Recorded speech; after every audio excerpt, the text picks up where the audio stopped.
విద్యార్థులారా, మీకందరికీ సహకార ధర్మపీఠం శుభాభివందనాలు. నేను సహకార ధర్మపీఠ వ్యవస్థాపక ధర్మకర్తను. సహకార ధర్మపీఠం ఒక ధార్మిక సంస్థ. సహకార విధానాన్ని ప్రజలలో ప్రచారం చేస్తూ సహకార విధానాన్ని రక్షణకు చర్యలు తీసుకుంటున్న సంస్థ సహకార ధర్మపీఠం. ప్రియమైన విద్యార్థులారా, రేపటి పౌరులు మీరే, పాలకులు మీరే. ఇప్పుడు జరుగుతున్న మీరు ఒక చైతన్యానికి ప్రతిరూపం. రేపటికి సంధానకర్తలు మీరే. జరుగుతుంది మీరు గమనిస్తున్నారు. సమాజంలో అన్నీ కేంద్రీకృతం కాబోతున్నాయి. అంటే ఏంది? ఉత్పత్తి, సంపద, పంపిణీ అన్నీ కాబోతున్నది. అంటే ఇంతవరకు ఉన్న ఆ సంపద, ఉత్పత్తి ఉన్న చేతిలో ఉన్న వాళ్ళు కోల్పోబోతున్నారు. అంటే ఏంది?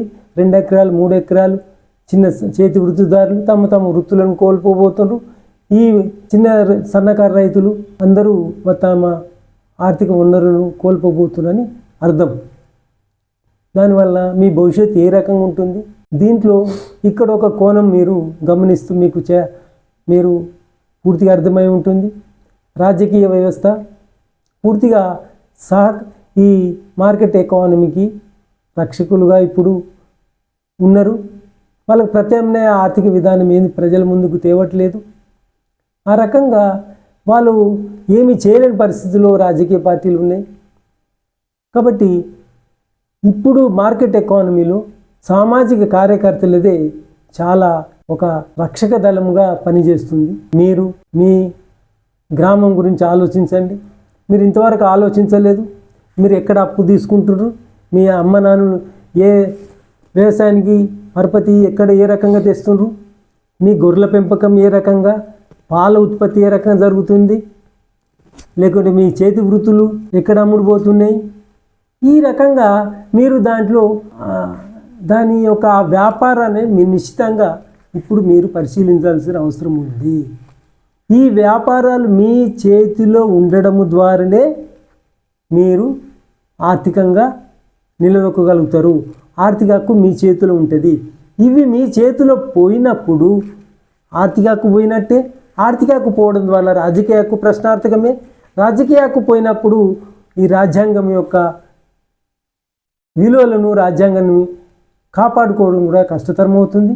దీని ద్వారా మన భారతీయ తత్వం కూడా, మనం ఉన్న వ్యవస్థ కూడా ఒక సక్రమంగా ఉండలేని పరిస్థితి వస్తుంది. కాబట్టి యువకులారా, ఆలోచించండి, కదలండి, గ్రామాలను కదలండి. మీ కుటుంబం, మీ అమ్మ నాన్నలు చేస్తున్న వ్యవసాయం కానీ, చేతి వృత్తి, పాల ఉత్పత్తిదారు కానీ ఏ రకంగా ఆ సంస్థలు నిర్వహింపబడుతున్నాయి, ఏ రకంగా దాంట్లో ఆ విధి విధానాలు ఏంది, దానికి మీరు అందిపుచ్చుకోండి. అవి సెటరేట్ చేయండి. ఆ సెటరేట్ చేయడం వలన మనము మీ ఆర్థిక హక్కు మీ చేతిలో భద్రంగా ఉంటుంది. ఎగ్జాంపుల్, ఇంతవరకు మనము ప్రతి రైతుకు సహకార సంఘాలు అప్పులు ఇచ్చేది. సహకార సంఘం అంటే వినియోగదారుడు, నువ్వే దాని యజమానివి, నువ్వే దాని వినియోగదారుని, నువ్వే దాని పరిపాలకుని, నువ్వే లబ్ధిదారుని. ఇది పెట్టుబడిదారుల వ్యవస్థ కాదు.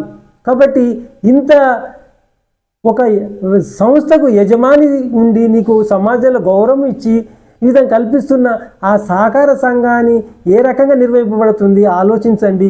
మీరు చురుకుగా ఆలోచించి పాల్గొనండి. దాంట్లో నష్టాలు ఎందుకు ప్రతి రైతుకు అప్పు ఇవ్వలేకపోతుంది అనేది నిలదీయండి. ఆ రకంగా ప్రతి రైతు పాల ఉత్పత్తి ఏ రకంగా పంపిణీ జరుగుతుంది, ఏ రకంగా వ్యాపారం నిర్వహింపబడుతుంది, చేనేతలు ఏ రకంగా అమ్ముతురు, ఏ రకంగా నిర్వహింపబడుతుంది, గొర్రెల పెంపకం ఏ రకంగా జరుగుతుంది, ఏ రకంగా పంపిణీ జరుగుతుంది, లేబర్ కాంట్రాక్ట్ సొసైటీలు ఎంతమందికి స్వయం ఉపాధి జరుగుతుంది, ఎందుకు రావట్లేదు, ఇవి ఆలోచించండి. దీని మీద కేంద్రీకరణ చేయడం ద్వారా మీరు ఆర్థిక హక్కు నిలబెట్టుకోగలుగుతారు. మార్కెట్ ఎకానమీని దోపిడీ ప్రజలు రక్షించగలుగుతారు. తద్వారా మీ రాజకీయ హక్కును రక్షించుకోగలుగుతారు.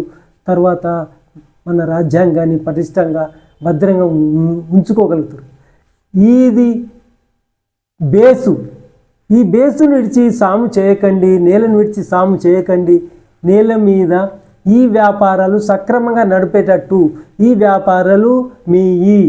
కాబట్టి ప్రియమైన విద్యార్థులారా, కదలండి గ్రామాలకు, రక్షించుకోండి మీ సహకార సంఘాలను, ఉద్యమించండి సహకార సంఘాలకు ద్వారా మీ వ్యాపారం పెంచేటట్టు.